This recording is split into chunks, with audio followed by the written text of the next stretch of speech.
Nous voulons directement passer à la parole du Seigneur. Vous savez, c'est le commencement qui détermine la fin. Lorsque le commencement est bien négocié, la fin sera la victoire. Alléluia. Parce qu'un athlète qui veut courir pour arriver à la ligne d'arrivée, il négocie bien son point de départ du commencement. Alléluia. Voilà pourquoi nous sommes au mois de janvier. Le mois du commencement. Nous voulons bien mettre les choses en place pour que la fin soit couronnée de gloire. J'aimerais vous parler comment hériter de bénédiction de Dieu par la puissance de Psaume 37. Comment hériter de bénédiction de Dieu par la puissance de Psaume 37. Nous allons lire Psaume 37. Psaume 37, verset 1.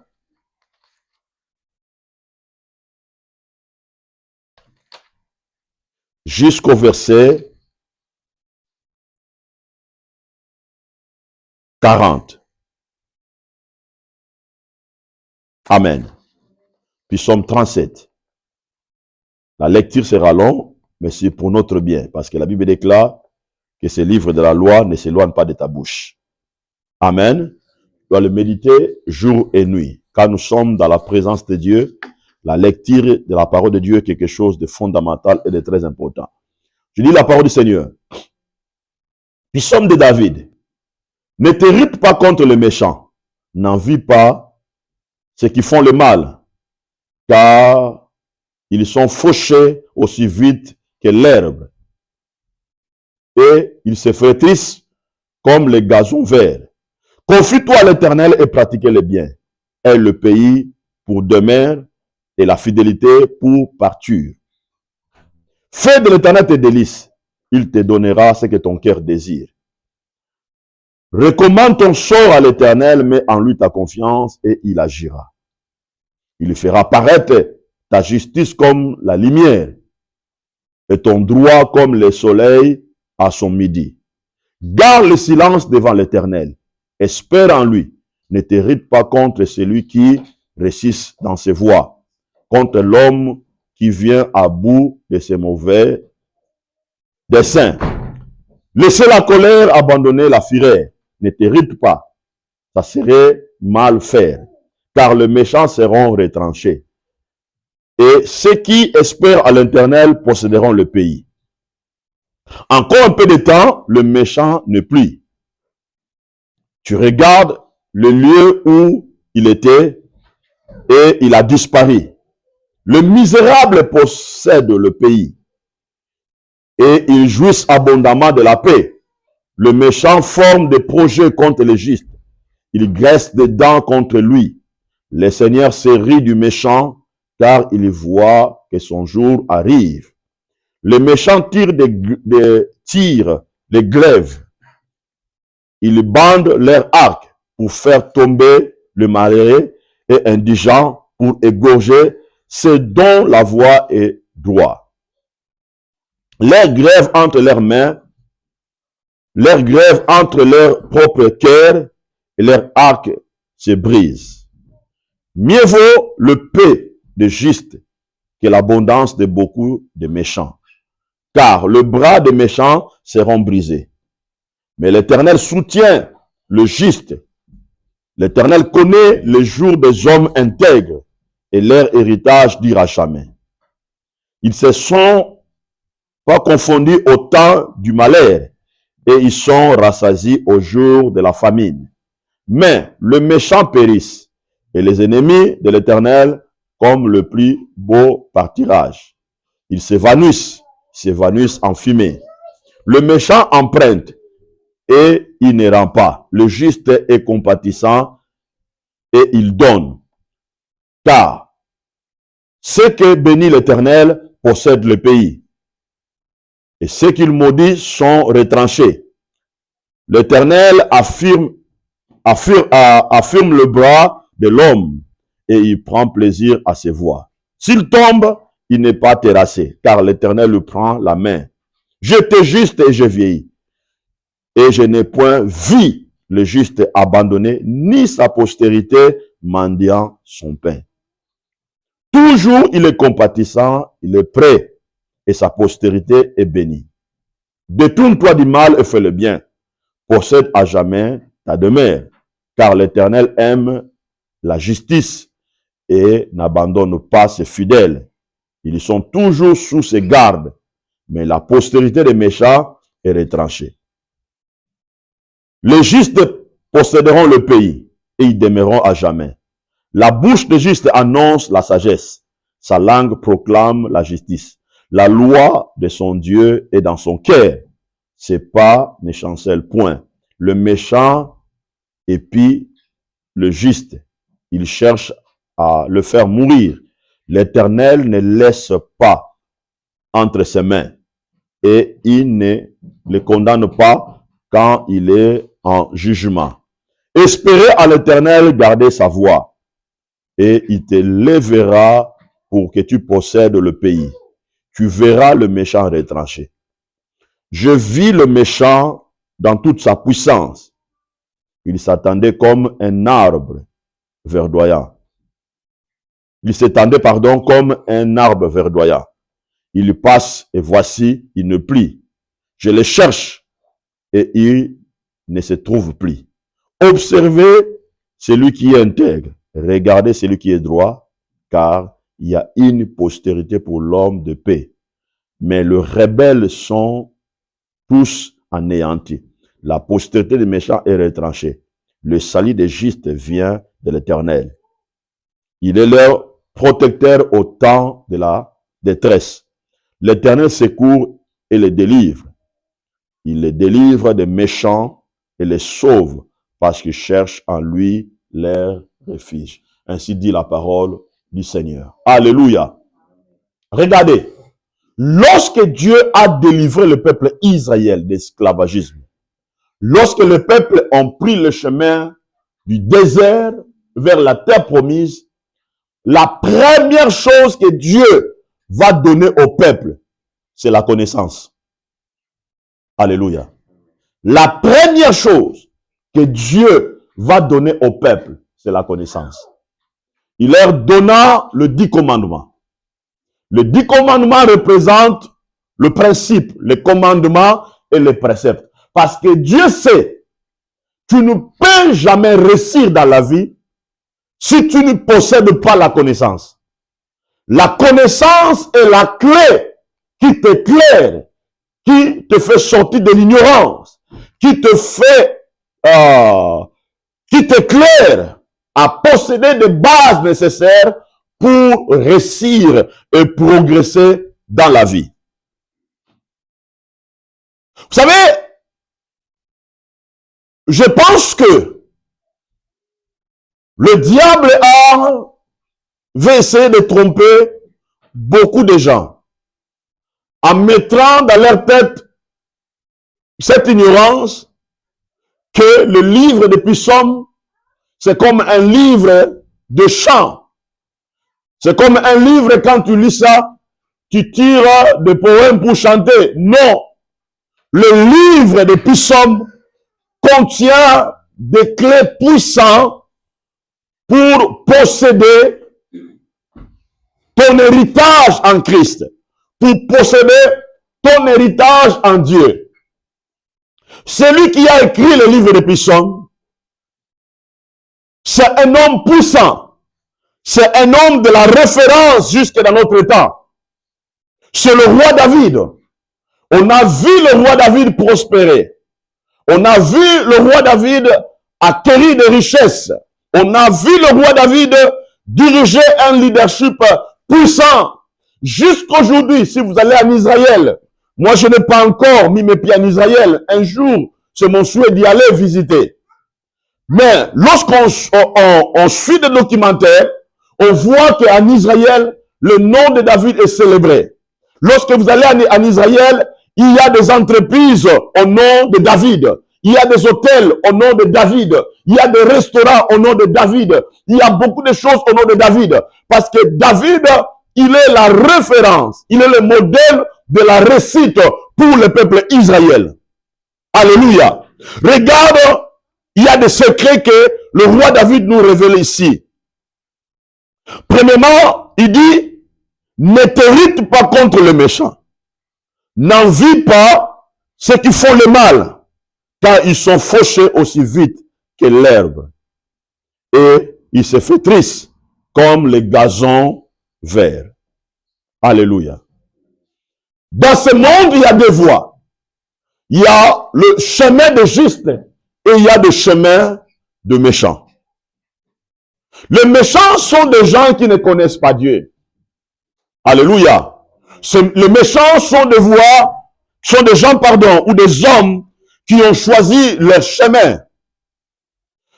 Mais souvent, lorsque nous regardons la terre, lorsque nous regardons notre monde, vous allez voir, il y a des gens qui ont réussi par des voies frauduleuses. Il y a aussi des gens qui ont réussi par des voies qui sont nobles. Alléluia. Mais quand on regarde sur la terre, bien aimé, il y a tout un système de l'injustice qui est mis en place. Et souvent, ce sont des méchants qui réussissent dans ces voies-là. On voit, il y a des méchants qui manquent de la compassion. Ils réussissent par des voies injustes. Souvent, les réussites influencent négativement ceux qui sont intègres et ceux qui sont justes. Et ceux qui sont justes, souvent, ils souffrent lorsqu'ils voient le méchant prospère, lorsqu'ils voient les gens qui sont sans Dieu réussissent. Souvent, ça choque les gens qui sont justes. Souvent, ça choque beaucoup des enfants de Dieu. Maintenant, regardez. Regardez ici. Parfois, par cette paire-là, nous disons que la richesse est réservée seulement à un groupe de personnes. Par cette paire-là, souvent nous disons que la réussite est réservée ou la richesse est réservée à un groupe de personnes. Alléluia. Maintenant, lorsque tu déclares de telles paroles, c'est comme si toi tu te dédouanes. Tu dis que non, moi, je ne réussirai pas. Tu programmes déjà quelque chose de la pauvreté dans ton esprit. Tu programmes déjà quelque chose de manque dans ton esprit. Tu dis que la richesse est pour les méchants. La richesse est pour les autres. Or, la Bible dit ceci. L'or et l'argent appartiennent à notre Dieu. L'or et l'argent appartiennent à notre Dieu. Le succès et l'élévation ne viennent ni de l'Orient, ni de l'Occident, mais ça vient de l'Éternel. Or, la véritable richesse, ça vient de Dieu. Mais ce qui bloque beaucoup de gens à ne pas réussir, bien aimé, c'est cette mentalité que les gens ont créée, de se dédouaner, de se dire que non, la richesse est pour le méchant, et pour un groupe de personnes. Et ces mentalités-là, ça bloque plusieurs personnes à faire quoi? À réussir ou à progresser. Maintenant, il y a quelque chose qui se passe dans l'esprit de la personne qui déclare de telles choses. Et le roi David, la Bible nous révèle cela. Souvent, les gens, quelque chose se développe dans leur cœur. Les gens se irritent. Alléluia. Les gens se irritent contre le méchant. Le mot irrité veut dire être énervé, contrarié, agacé par quelque chose qui te dérange ou qui te fait fâcher. Alléluia. Donc quand tu vois, la Bible ici nous éclaire que nous devons briser cette force-là, se libérer de cette force-là. Vous savez, lorsque tu dis que la richesse est pour les autres, inconsciemment, Tu es en train de développer quelque chose dans ton esprit. La colère. Alléluia. Ton esprit cache la force négative de s'énerver, de s'irriter. Lorsque tu regardes les gens qui réussissent, c'est comme s'il y a quelque chose à l'intérieur de toi qui te dérange. Alléluia. Pour dire que non, c'est seulement ces choses-là est réservée, c'est seulement pour eux. Alléluia. Cette réussite-là est seulement pour eux. Et la Bible dit ceci, il dit, ne t'irrite pas contre les méchants. N'envie pas ceux qui font le mal. Quand ils sont fauchés aussi vite que l'herbe, ils se flétrissent comme les gazons. Alléluia. Vous savez, être irrité, c'est une attitude de désespoir et de déséquilibre intérieur. Alléluia. Être irrité ou s'énerver en voyant le méchant réussir, en voyant le méchant faire de fêtes, gaspiller de l'argent. Et quand toi tu vois ça, et tu es influencé négativement par ça, et quand ces choses-là te dérangent, ces choses-là te mettra dans un état de désespoir et de l'équilibre intérieur. Maintenant, deuxième point que la Bible nous dit, n'envie pas ceux qui font le mal. Parce que le mot envier, c'est un sentiment de désir mêlé d'irritation ou d'un chagrin mêlé de colère que prouve que quelqu'un est contre la personne qui possède les choses que lui ne possède pas. Alléluia. Et la Bible dit ceci, n'enviez pas ces gens-là. Bien aimé, écoutez-moi. Tu possèdes quelque chose de très puissant. Tu possèdes l'héritage de la richesse que Dieu a déposée dans ta vie. Alléluia. Change ta manière de voir le monde. Change ta manière de voir les gens qui réussissent. Ne l'envie pas. Ne sois pas en colère contre eux. Espérez à l'Éternel. Crois en Dieu. Change ta manière de voir. Bien-aimé, change ton intérieur. Alléluia. Et ce sont des capacités que David avait développées. David n'a pas envié Saoul. C'est pour cela qu'il n'a pas tué Saoul. David n'a pas envié Jonathan. David n'a pas envié les autres. Mais il a crié à un Dieu qui a des possibilités sans illimité. Il a développé quelque chose dans son cœur. Il se voyait que lui aussi, il a de la place sur la terre. Alléluia.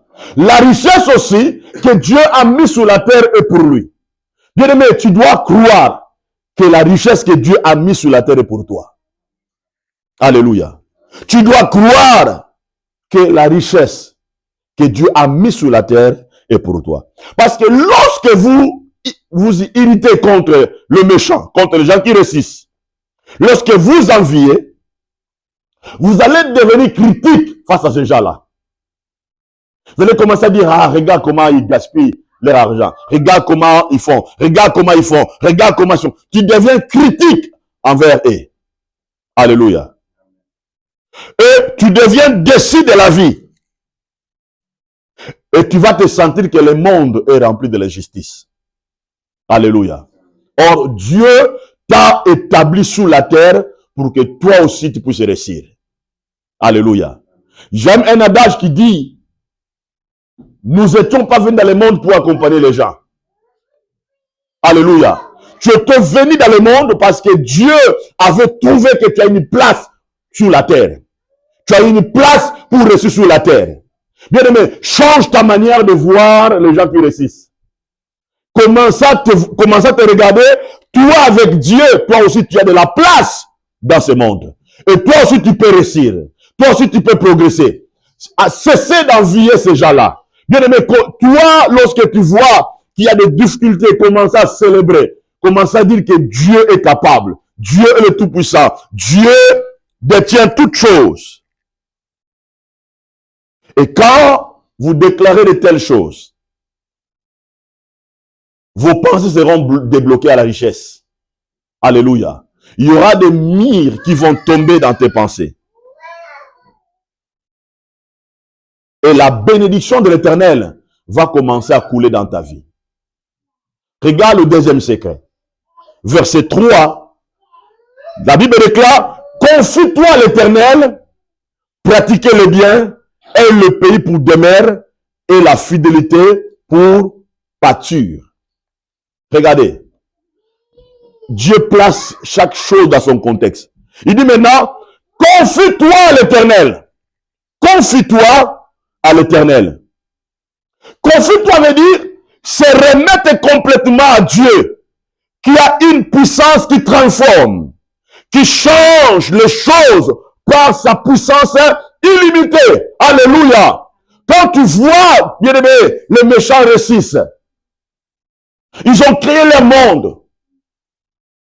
Toi, ce que tu dois faire, tu dois te confier à Dieu. Pourquoi? Parce que c'est Dieu qui détient la puissance de la transformation. Il détient la puissance illimitée. C'est lui qui a des possibilités illimitées. Lorsque tu te confies à Dieu, ta mentalité va changer. Lorsque tu te confies à Dieu, la peur n'aura plus de place dans ta vie. Lorsque tu te confies à Dieu, bien aimé, tu vas commencer à créer des opportunités au niveau de ton esprit.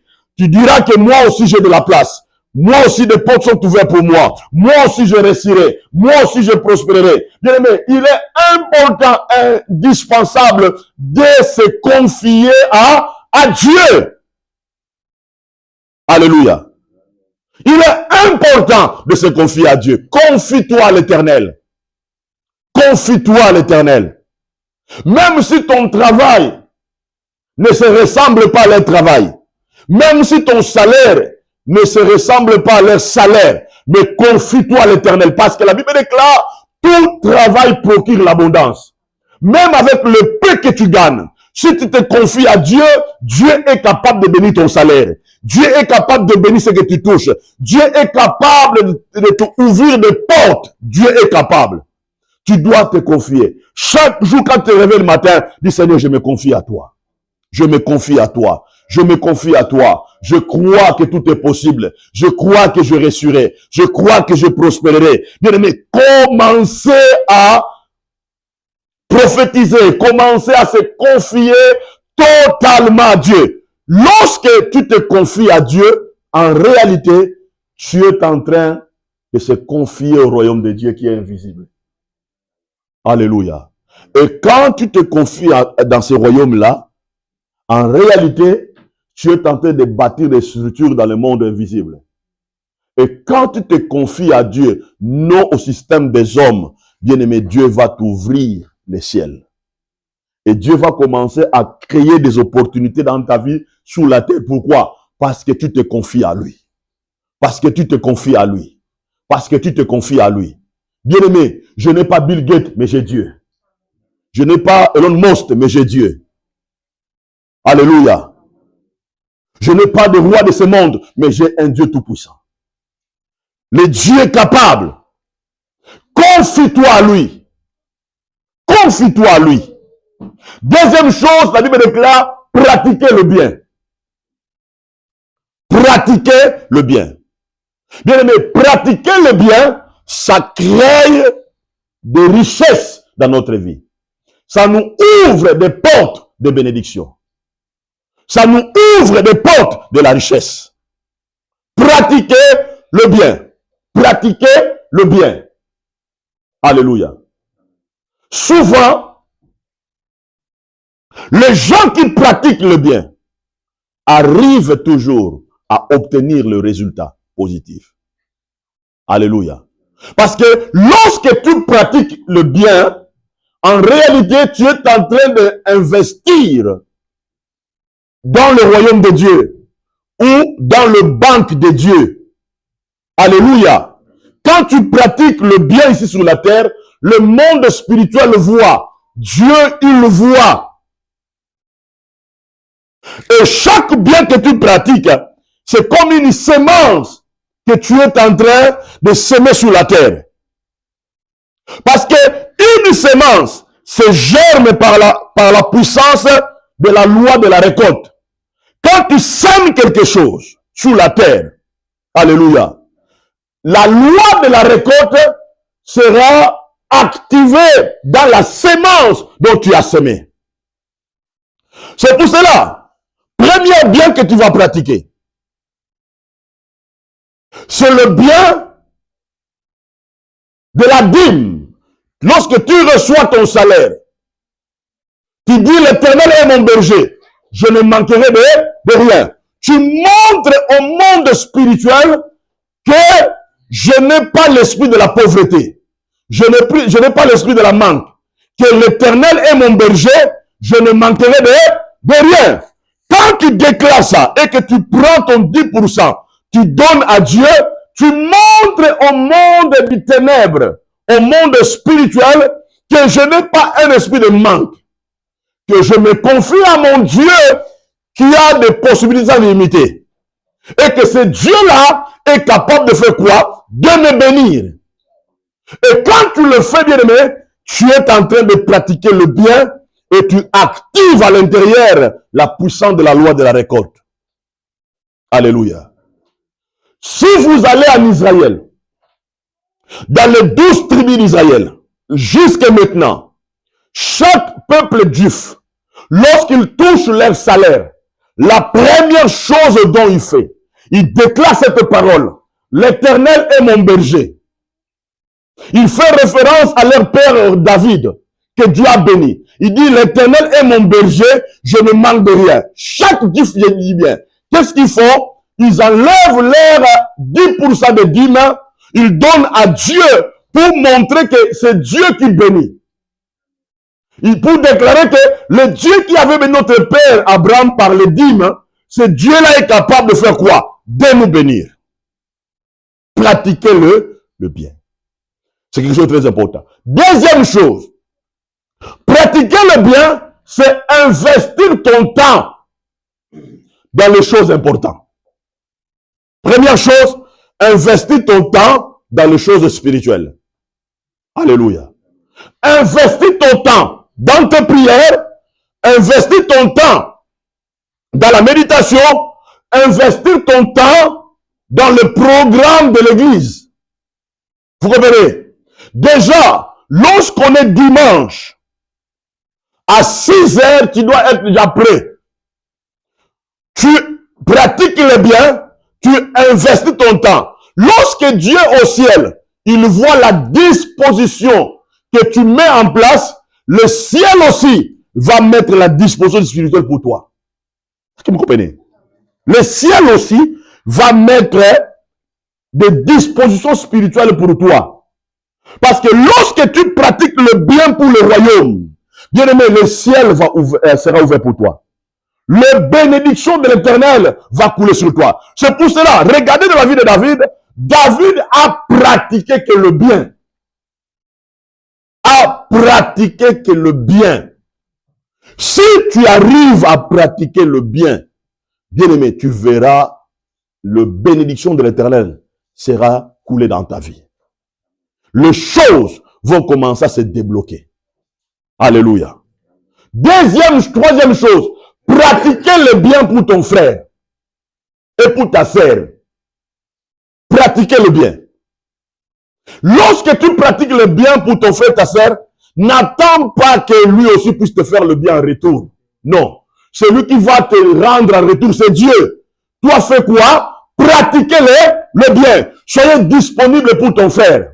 Quand il est dans le besoin, quand il a quelque chose, soyez disponible. Le bien que tu pratiques là, bien-aimé, ça te ouvrira des portes de bénédiction. Alléluia. Pratiquez le bien. Pratiquez le bien, même pour des petits services. Pratiquez le bien. Alléluia. Commencez à pratiquer le bien. Commencez à pratiquer le bien. Tu as un don que tu connais. Tu as un talent que tu as. Commencez, bien-aimé, à facturer ça. Commencez à pratiquer le bien. Alléluia. Tu sais réparer quelque chose. Tu sais placer des carreaux. Fais ça comme ton deuxième métier. Pratiquez le bien. Commencez à facturer. Créez de clients. Alléluia. Allez-y, travaillez. En pratiquant le bien-aimé, tu ouvres des portes de bénédiction pour toi. Écoutez, dans la vie, ce n'est pas seulement les premières portes de bénédiction qui bénissent. Ce sont plusieurs portes que tu crées. C'est ça qui nous fait quoi? Qui nous bénit. Alléluia. C'est pour ça que vous allez voir, dans le domaine de la richesse, il y a des gens qui réussissent, ils investissent à plus 3 ou 4 sources. Il peut investir ici, il investit ça, il investit là-bas, il investit là-bas. Le 3, ça lui produit des richesses, de l'argent, tout ça. Ça fait quoi? Ça fait que la personne ne soit pas dans le manque. Si tu as des talents, bien-aimé, commence à pratiquer le bien. Vous comprenez? Pratiquer le bien. Tu sais faire des choses. Commence à le faire, commence à le vendre. Pratiquer le bien, ça crée de la richesse dans ta vie. Ça crée de la richesse. Alléluia. Pratiquez le bien. Pratiquez le bien. Pratiquez le bien. C'est pour ça que je déclare, nous devons continuer à faire du bien continuellement. Continuellement. Continuellement. Faire du bien. Quatrième chose. Fais de l'Éternel tes délices. Il te donnera ce que ton cœur désire. Fais de l'Éternel ton délice. Il te donnera ce que ton cœur désire. La Bible déclare, le paresseux a des désirs dont il ne peut pas accomplir. Pourquoi? Un paresseux peut avoir des désirs, mais il n'a pas la volonté. Il n'a pas un esprit d'engagement. Il manque beaucoup de choses pour accomplir ses désirs. Mais la Bible déclare, fais de l'Éternel tes délices. Cela veut dire, mets Dieu en priorité. Mets Dieu en première place. En tout, mets Dieu en première place. Mets Dieu devant. Alléluia. Ne mets pas ton travail devant Dieu. Ne mets pas ton mari devant Dieu. Ne mets pas ta femme devant Dieu. Ne mets pas tes enfants devant Dieu. Ne mets pas ton temps devant Dieu. Mais tu vas mettre Dieu d'abord au-delà de tout. Alléluia. Que Dieu devient la priorité de la vie. Lorsque Dieu devient la priorité de la vie, Dieu te donnera la sagesse. Comment tu peux gérer ta maison? Comment tu peux gérer tes finances? Comment tu peux gérer ton travail? Comment tu peux gérer les choses? Dieu te donnera de la sagesse. Maintenant, fais de l'Éternel tes délices. Il te donnera ce que ton cœur désire. Il te donnera. Cela veut dire, les choses que tu as besoin, la bénédiction de l'Éternel viendra sur les choses dont tu as besoin. Si tu as besoin des enfants, si tu as besoin de l'argent, si tu as besoin de faire quelque chose, tous ces besoins-là que tu as, lorsque tu fais de Dieu ta priorité, Dieu maintenant viendra et fera quoi? Il viendra bénir le désir qui est dans ton cœur. Dieu viendra bénir ça. Il viendra bénir ça. Et David nous montre des clés pour accéder à la richesse. Frère, ma sœur, si nous allons appliquer ces principes, cette année, nous verrons quelque chose de puissant arriver dans notre vie. Quelque chose d'incroyable arriver dans notre vie. La réussite n'est pas quelque chose de compliqué. Mais la réussite, c'est de comprendre les clés que Dieu nous donne pour s'aider à activer des bénédictions dans notre vie. Fais de l'Éternel tes délices, il te donnera. C'est pour ça que l'apôtre Paul dit, rien ne me séparera de l'amour de Dieu. Il a cité plusieurs choses. Il a dit, rien ne me séparera de l'amour de Dieu. Ça veut dire, quelqu'un qui a fait de Dieu ses délices, qu'il neige ou qu'il pleuve, il ne change pas ses convictions. Pour venir dans la présence de Dieu, il trouvera tous les moyens nécessaires pour être dans la présence de Dieu. Il cherchera toujours un temps disponible pour donner à Dieu.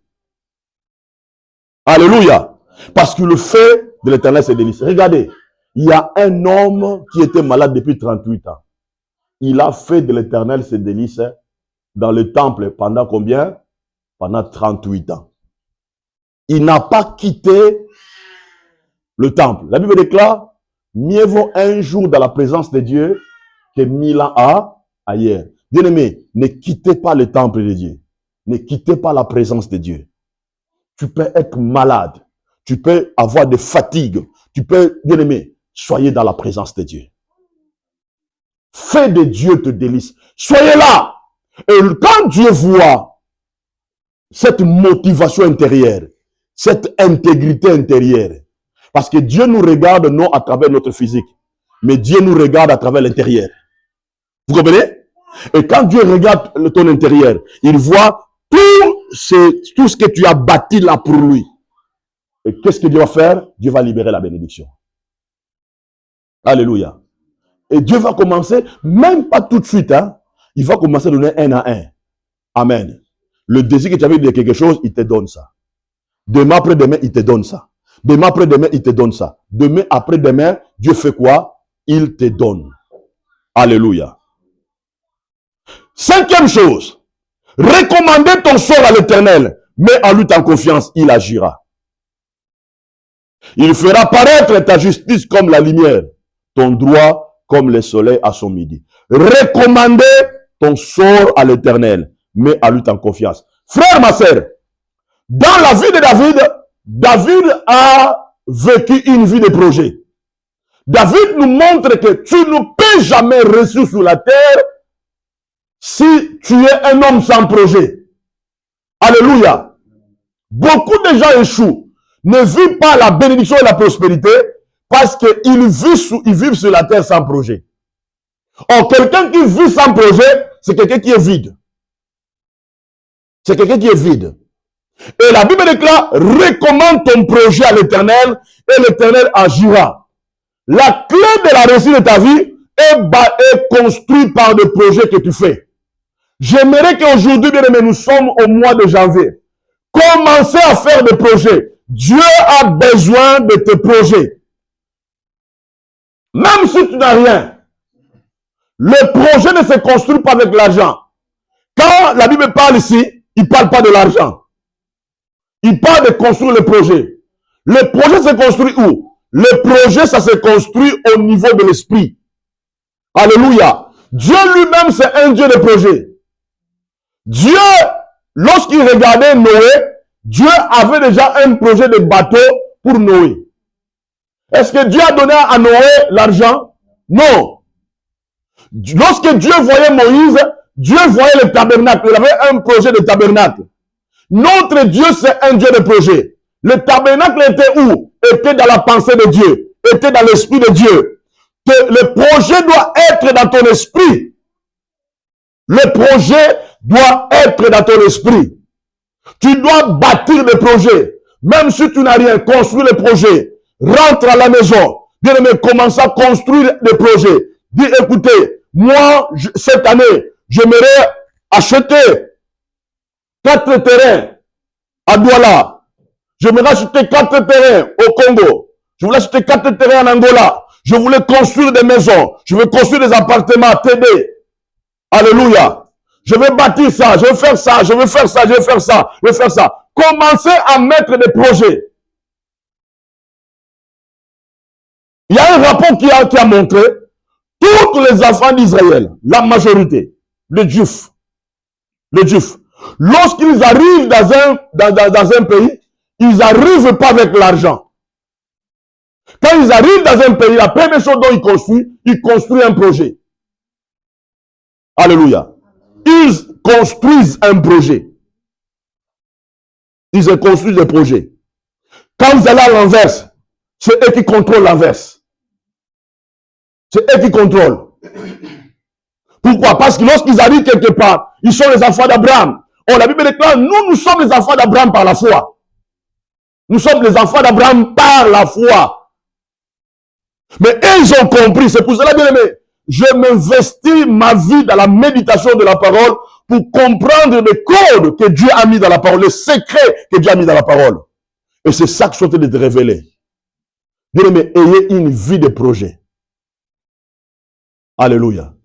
Ayez une vie de projet. Parfois, nous sommes vite à créer des projets lorsque nos femmes sont enceintes. Nous créons seulement des projets de layette. Et quand l'enfant est né, le projet est parti. Tu créeras encore des projets de layette lorsque le deuxième enfant viendra. Mais nous sommes incapables de créer des projets capables de changer notre avenir. Écoutez, quand nous venons dans l'église, quand Dieu nous regarde, Dieu parfois il plaît. Il dit, quand je regarde mes enfants, je les vois sans projet. Amen. Quand nous prions là, nous prions le Seigneur, mais Dieu voit dans nos prières, il n'y a pas de projet. Bien, mais c'est grave. Nous prions, il n'y a pas de projet. Nous levons nos mains, nous prions, il n'y a pas de projet. La Bible déclare, recommandez ton projet à l'Éternel, et l'Éternel agira. Recommandez ton projet. Commence à créer des projets. Quand tu rentres à la maison, prends ton cahier, prends le bic, commencez à créer. Amen. Commencez à créer les projets. Commencez à écrire. Commencez à créer des projets. Moi, cette année, je vais comme ça. Je vais comme ça. Je vais comme ça. Je vais comme ça. Je vais commencer à mettre des projets. Maintenant, quand tu finis, la Bible déclare, fais quoi? Recommandez ça à Dieu. Recommandez ça à Dieu. Le problème maintenant, c'est plus toi. Toi, tu prends le projet, dis Seigneur, je te recommande maintenant mes projets. Et la Bible déclare la suite quoi? Et l'Éternel fera quoi? Agira. Cela veut dire, Dieu bénira tes projets. Il bénira tes projets. Il rendra tes projets faciles. Il te ouvrira des portes. Pourquoi? Parce que tu as déjà brisé le premier miracle. Tu n'en vis plus.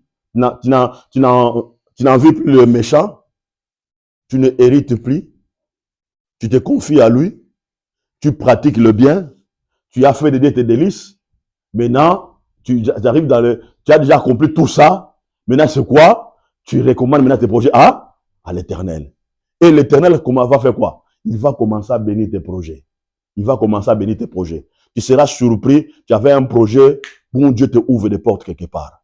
Il te ouvre des portes quelque part. Il te ouvre des portes quelque part. Il te connecte avec quelqu'un. Mais c'est ça ce que Dieu va faire lorsque tu arrives à faire quoi? Construire des projets. Amen. Construire des projets. Bâtir des projets. Et la Bible déclare, et l'Éternel agira. Et regardez, recommande ton projet à l'Éternel, mets en lui ta confiance. Mets en lui ta confiance. Même si tu vois rien, vous comprenez? Même si tu vois rien, mais toi tu fais confiance à Dieu. Alléluia. Tu le fais parce que c'est lui qui va financer ça. C'est lui qui va bénir ça. Tu mets en lui ta confiance. Les gens qui font des affaires, souvent, ils présentent leur plan de projet, n'est-ce pas? Alléluia. Pour que les gens puissent faire quoi? Investir dans ces projets-là, on fait quoi? On présente les projets. Et quand le projet, on voit que le projet est fiable, on fait quoi? On investit sur le projet. Et notre Dieu, c'est un grand investisseur. Fais tes projets et Dieu te bénira. Tu as un projet de créer un restaurant, fais-le, Dieu te bénira. Parce que Dieu bénit le projet. Regardez ce que la Bible déclare. Il fera apparaître ta justice comme la lumière. Il fera apparaître ta justice comme la lumière. C'est-à-dire, là où il y a l'injustice, Dieu fera quoi? Il fera apparaître la justice comme la lumière. Et ton droit comme le soleil de midi. C'est pour cela, bien-aimé, je vais vous donner d'autres clés importantes. Vous savez, les Juifs, lorsqu'ils arrivent quelque part, j'ai vu ça aussi chez les Libanais. Mais c'est ce qu'ils ont pris ça chez les Juifs. Quand les Juifs arrivent dans un pays, la première chose que les Juifs font, ils créent un réseau. Vous comprenez? Ils créent un réseau de communautés. Ils cherchent un groupe là, des gens qui réussissent, les gens qui... Ils créent une communauté. Ils cherchent un endroit pour prier. Et c'est là-bas, ils commencent à créer des projets et les gens financent tout ça. Vous serez surpris, 2 mois, 3 mois, une année, le monsieur qui était venu avec rien, il commence à faire quelque chose. C'est pour ça que vous allez voir, lorsque les Libanais arrivent à Kinshasa, ou arrivent à nos pays africains, la première chose dont ils font, ils créent des réseaux. Vous comprenez? Ils créent des réseaux. Ils ne partent pas à Ilia pour aller manger des poissons avec les haricots blanches là. Ils ne partent pas à Maluku, à Kinkole pour aller passer le temps pour aller manger ou à Kapela pour aller manger les ngoulou, les porcs. Non. Ils créent un endroit de réseau pour raisonner, pour penser, faire quelque chose, tout ça. C'est pour ça, réseau est quelque chose de très important. Même si lorsque nous sommes ici à l'église, bien aimé, quand nous sortons, parlons des choses importantes. Raisonnons des choses importantes. Créons des projets importants. Mangeons autour des projets. Raisonnez autour des projets. Parce que c'est là que Dieu fait quoi? Dieu nous bénit. Alléluia. Moi, je vais ici à l'église, que Dieu rende les gens millionnaires. Que les gens bénissent les gens. C'est ça ma prière, c'est ça ma prière, c'est ça ma prière. Bien, c'est pour cela que nous devons changer des habitudes, changer certaines choses autour de nous. Alléluia. Septième chose. Gardez le silence devant l'Éternel. Gardez le silence devant l'Éternel. Amen. Gardez le silence. La Bible déclare, gardez le silence que l'Éternel combattra pour toi. Garder le silence, c'est discipliner ton esprit. C'est discipliner ta bouche. Amen. Parfois, c'est par manque de silence devant l'Éternel, nous agitons trop fort. Lorsque nous voyons les choses ne changent pas, tu commences à dire des choses, tout ça. Mais il y a la force la plus importante dans ta vie. Bien aimé, tu dois apprendre à garder le silence devant l'Éternel. Ça veut dire, le silence te permet à écouter Dieu. Ça te donne l'équilibre intérieur. Garder le silence, espère en lui, ne t'irrite pas contre celui qui récite dans ses voies. Contre l'homme qui vient au bout de ses mauvais desseins. Laissez la colère, abandonner la fureur, ne t'irrite pas. Il y a trois choses ici qui bloquent la fluidité de la richesse. Trois choses que David cite ici. Premièrement, laissez la colère. Amen. Laissez-la. La colère t'empêche de ne pas bien réfléchir. À faire les choses qui sont contre des principes. À dire des choses qui n'est pas correctes. Amen. Parce que la colère fait quoi? Ça déséquilibre. La colère t'éloigne de bonnes énergies. Ça crée des énergies négatives. Deuxième chose, abandonner la fureur. Troisième jour, ne t'irrite pas.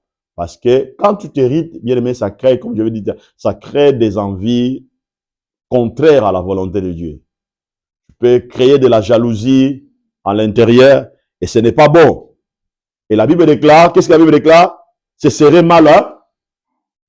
Ce serait mal faire. Vous comprenez? Ce serait mal faire.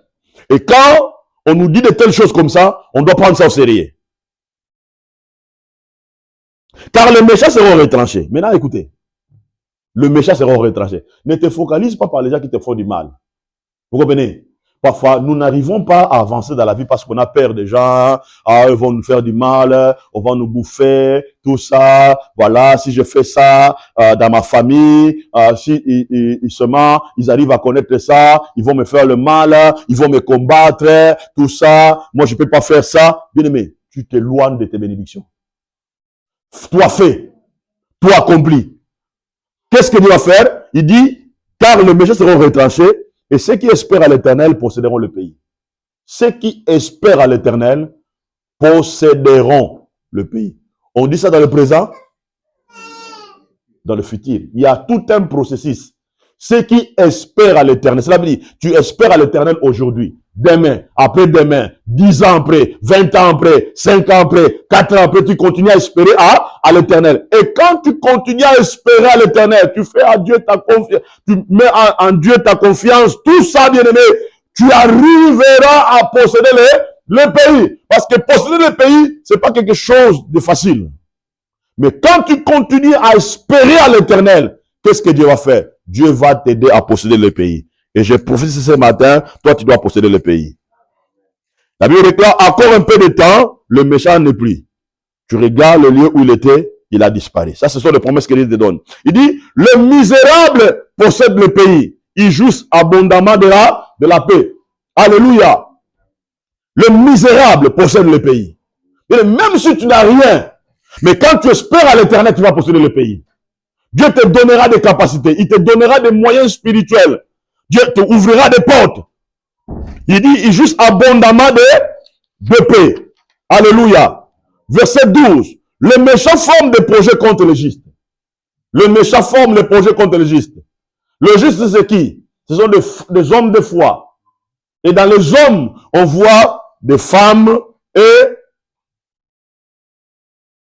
des hommes. Amen.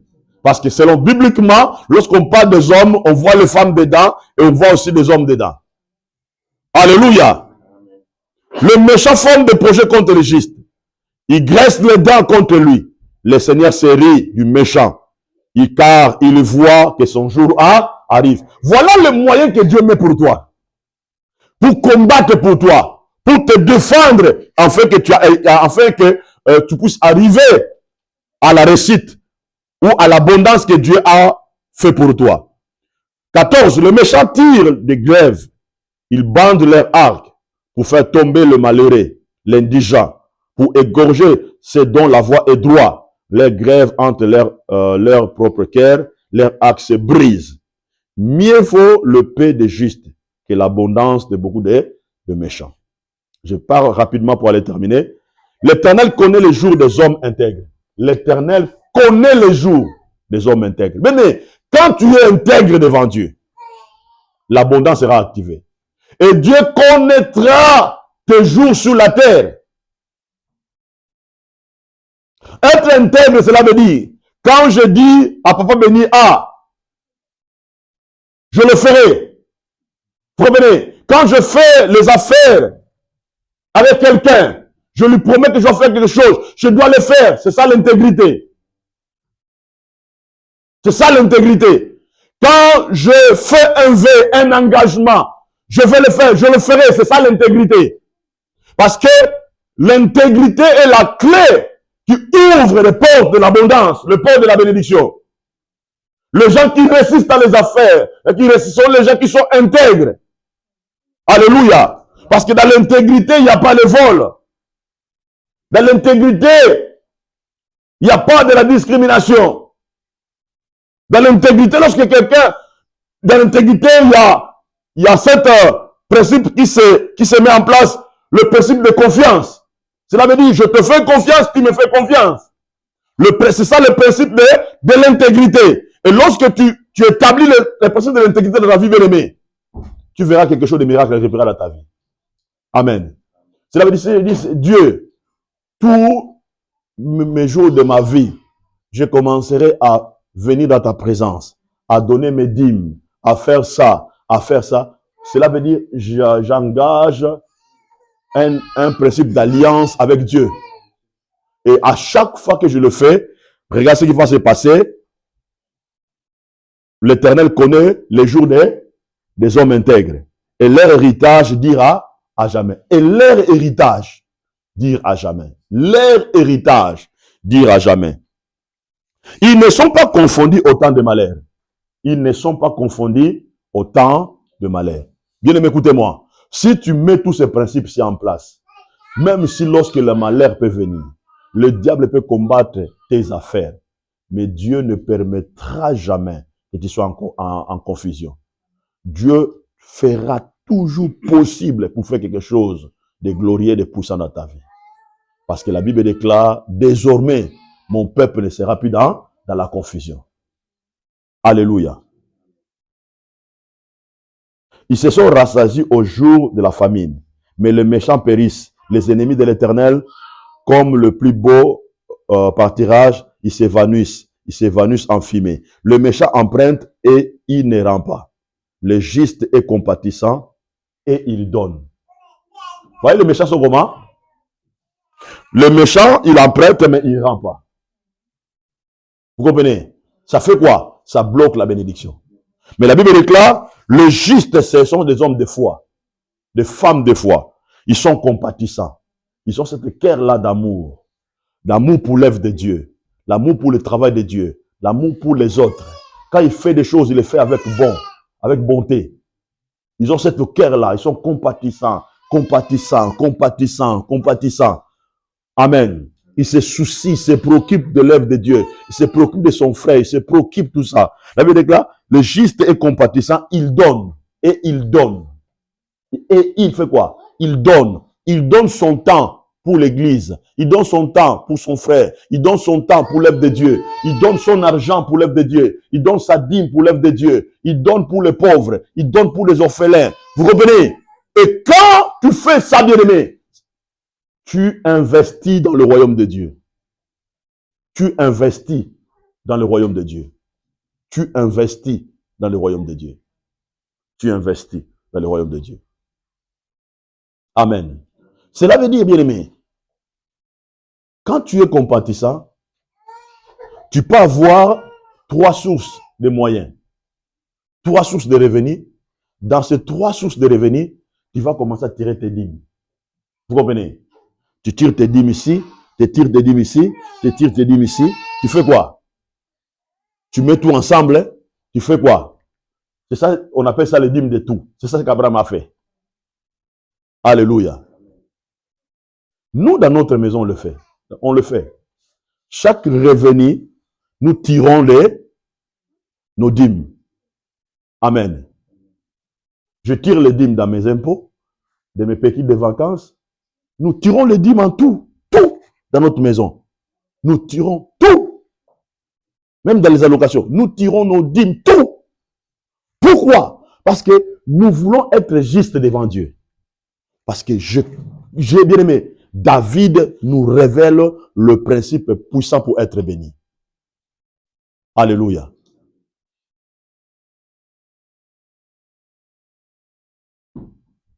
C'est le plus grand secret que Dieu nous révèle ici. Amen.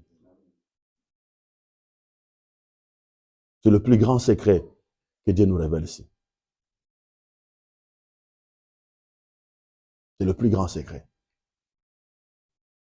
Vous savez, même lorsque nos enfants, leur bourse est payée, nous enlevons nos dîmes. Je vous dis vrai, hein? Même lorsque leur bourse est passée, ce qu'on fait, j'enlève d'abord la dîme. Quand la bourse de David tombait, j'ai dit, David, la première chose que tu dois faire, vieux, si tu ne veux pas que je te coupe la main, la première chose que tu dois faire, fais quoi? Enlève la dîme dedans. Amen. Parce que la Bible déclare, le juste est compatissant et il donne. Car ce qui bénit l'Éternel possède le pays. Possède les pays. Ceux qu'il maudit sont retranchés. Alléluia. Regardez, l'Éternel a fermé le pas de l'homme. Il prend plaisir à sa voix. S'il tombe, il n'est pas terrassé. Car l'Éternel le prend par la main. Tout ça sont des promesses que Dieu nous donne lorsque nous arrivons à faire quoi? Appliquer tous ces principes. L'Éternel prend par la main. J'étais jeune. C'est David qui dit. J'étais jeune, je vieillis. Je n'ai pas vu le juste abandonné, ni sa postérité mandat son père. Celui qui parle ici, c'est David, un homme riche, béni, prospère. Cet homme qui appliquait tous les principes que j'ai parlé de verset 1 jusqu'au verset 40. Maintenant, il nous dit à nous, il dit, j'étais jeune, je vieillis, je n'ai pas vu les justes abandonnés. Les justes, c'est qui? Ce sont des hommes de foi, des femmes de foi, qui ne regardent pas la réalité, qui ne tremblent pas même lorsque le temps change. J'étais jeune et je vieillis, je n'ai pas vu un juste, je n'ai pas vu un homme de foi abandonné. ni sa postérité mendiant son pain. Donc même si quand le parent n'est pas là, la bénédiction commence à faire quoi? Commence à couler jusqu'aux générations à venir. L'héritage continue. Et c'est ça ce que David nous révèle ici. Toujours il est compatissant, il lui prête, sa postérité est bénie. Toujours il est compatissant, il lui prête et sa postérité est bénie. En Israël, c'est interdit à un juif ou à un enfant de Dieu de prêter à son frère l'argent avec intérêt. C'est interdit. C'est interdit. Cela veut dire, si papa béni me dit, pasteur, prête-moi 300 €, je vais lui donner 300 € sans intérêt. Vous comprenez? Même s'il va faire ça une année avec, le jour où il va me rendre ça, il va me rendre comme je lui avais donné, 300 €, sans intérêt. C'est interdit. Pourquoi? Celui qui nous bénit avec intérêt, c'est Dieu. Parce que c'est lui qui bénit au centuple. Vous comprenez? C'est lui qui bénit au centuple. C'est lui qui bénit au centuple. Alléluia. Verset 27. Détourne-toi du mal et fais le bien. Détourne-toi du mal et fais le bien. Possède à jamais ta demeure. Possède à jamais ta demeure. Bien, écoutez-moi. Tu dois posséder ta maison. Tu dois posséder ta maison. Cela veut dire, quand tu es là, papa, au lit à la maison, tu déclares des paroles de bénédiction. Je possède ma maison. Tu déclares des choses. Même quand tu es au travail, tu déclares des choses. Même quand tu vois, même quand tu fais des affaires, tu déclares des choses. Tu prophétises. Tu dis des bonnes choses. Que dans ma famille, dans ma maison, le malheur n'entrera pas. Tu possèdes ta demeure. Tu occupes ta demeure. Tu diriges ta demeure. Tu as le sens de la responsabilité dans le demeure. Posséder ta demeure. Car l'Éternel aime la justice. Il n'abandonne pas ses fidèles. Ils sont toujours sous sa garde. Mais la postérité des méchants la postérité des méchants est retranchée. Les justes posséderont le pays. Ils demeureront à jamais. La bouche des justes annonce la sagesse. Sa langue proclame la justice. Ça, dire des bonnes paroles. Vous comprenez? Dire des bonnes paroles. Les paroles sages. Des paroles puissantes. Des paroles bénies, tout ça. Amen. Dire des bonnes paroles. Dire des bonnes paroles. La loi de son Dieu est dans son cœur. Le principe de Dieu est quoi? Est dans son cœur. Cela veut dire qu'il y a des principes de Dieu dans son cœur. Quand le principe de Dieu est dans son cœur, les situations ne peuvent pas changer ça. Parce qu'il y a des principes de Dieu dans le cœur. Même le facture, ne peut pas changer la disposition de ton cœur. C'est pas ne chasser le point. Le méchant épie le juste. Il cherche à faire mourir. L'Éternel ne laisse pas entre ses mains. Il ne les condamne pas quand il est en jugement. Espérez à l'Éternel et gardez sa voie. Il t'élèvera pour que tu possèdes le pays. Ici, Dieu nous donne les promesses de l'élévation. Lorsque nous arrivons à appliquer tous ces principes, tu verras le méchant retranché. Je vis le méchant dans toute sa puissance. Il s'étendait comme un arbre verdoyant. Il passe et voici, il ne plie. Je le cherche, il ne se trouve plus. Observez celui qui est intègre. Regardez celui qui est droit. Maintenant, on va finir par ici. Regardez. Observez celui qui est intègre, n'est-ce pas? Regardez celui qui est droit. Car il y a une postérité pour l'homme de paix. Cela veut dire il y a une bénédiction pour l'homme de paix. Observez celui qui est intègre. Regardez celui qui est droit. Commencez à l'observer tous les jours. Regardez. Observez, regardez, observez. À la fin, tu verras la bénédiction dans sa vie. À la fin, tu verras le miracle dans sa vie. Amen. Mais les rebelles sont tous anéantis. La postérité des méchants est retranchée. Il dit, les rebelles sont toujours... Vous savez, quand tu es rebelle au principe de Dieu, tu es rebelle aux lois de Dieu, tu seras anéanti. Vous comprenez? Têtu, tu n'écoutes pas, on te dit comme ça, tu veux faire le malin, tu veux faire comme ça, quand tu es têtu comme ça, Dieu te considère comme un rebelle. Tu es rebelle aux lois de Dieu. Vous comprenez? Et la Bible déclare, les rebelles seront néantis et retranchés. Le salut des justes vient de l'Éternel. le salut des justes, la délivrance des justes, la délivrance des hommes de foi, ça vient de l'Éternel.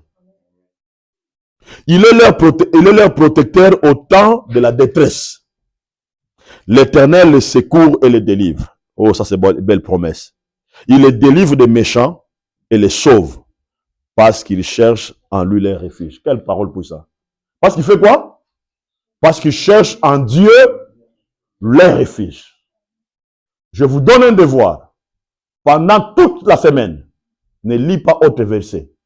Lis que Psaume 37 de 1 jusqu'à 40 jusqu'à dimanche. Déclarez ces paroles. Déclarez ces paroles. Déclarez ces paroles. À partir de 0h jusqu'à dimanche, tu me donneras le témoignage. Amen. Tu me donneras le témoignage. Que le bon Dieu vous bénisse.